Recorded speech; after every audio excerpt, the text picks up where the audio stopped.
It's not your standard workday.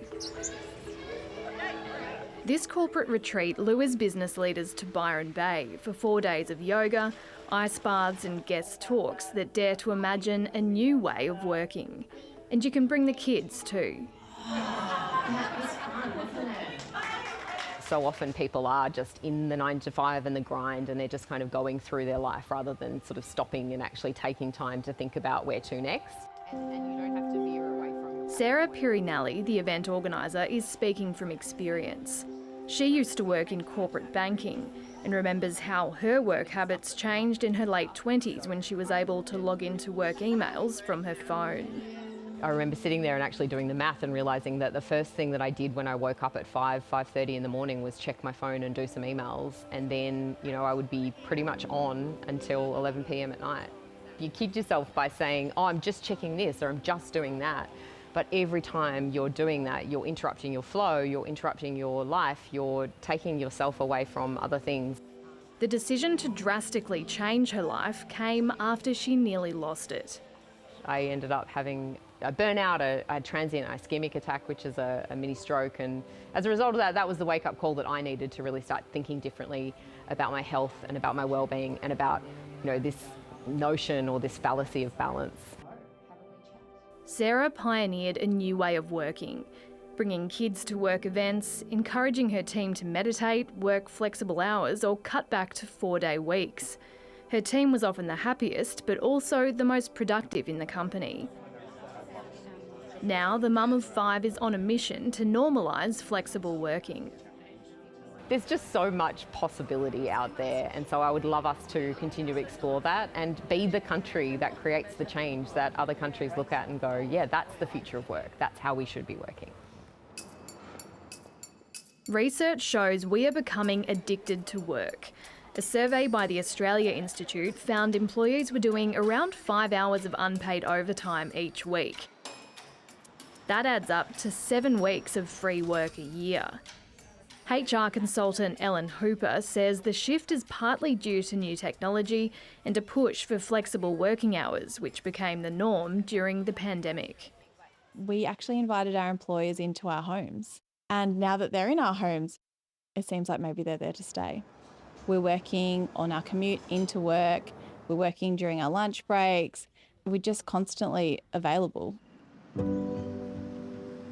It's taking a toll on workers' mental and physical health, but also on productivity. So you actually start getting this diminishing return because you start getting workers who aren't focused, who are a bit confused, who are frazzled, who are overwhelmed. From today, new laws will aim to change that. Under the right to disconnect laws, bosses can still contact staff after hours, but workers have the right to ignore them. That would have been that little safeguard that would have given me permission to think, you know what, yes, I can access my email from home, and that's a good thing if I'm wanting to work from home because my children are sick or there's other things going on, but it doesn't mean that I have to always be on. The sticking point is, employees can only ignore texts, calls or emails when it is considered reasonable. That will depend on why and how the contact is made, how disruptive it is, whether the employee is paid to work extra hours and their personal circumstances.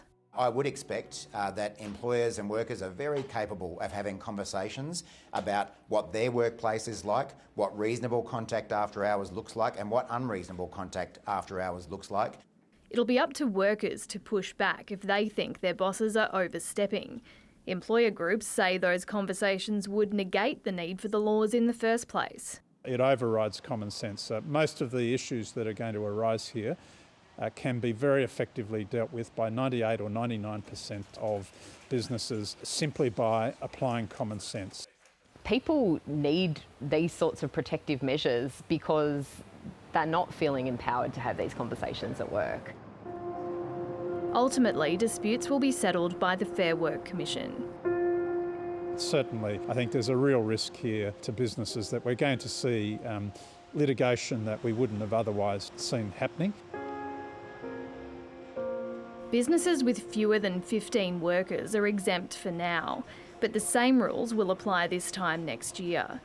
In the meantime, division remains over whether the laws are a step towards healthier work habits or an added layer of bureaucracy. Well, it undermines productivity because businesses have to spend more time on compliance. They're going to have to go through, revise their policies, their workplace agreements, their employment contracts. That, of course, takes time. This legislation is absolutely a great start and a step in the right direction, but we will really need to see cultural change and organisational take-up for this to make a real difference.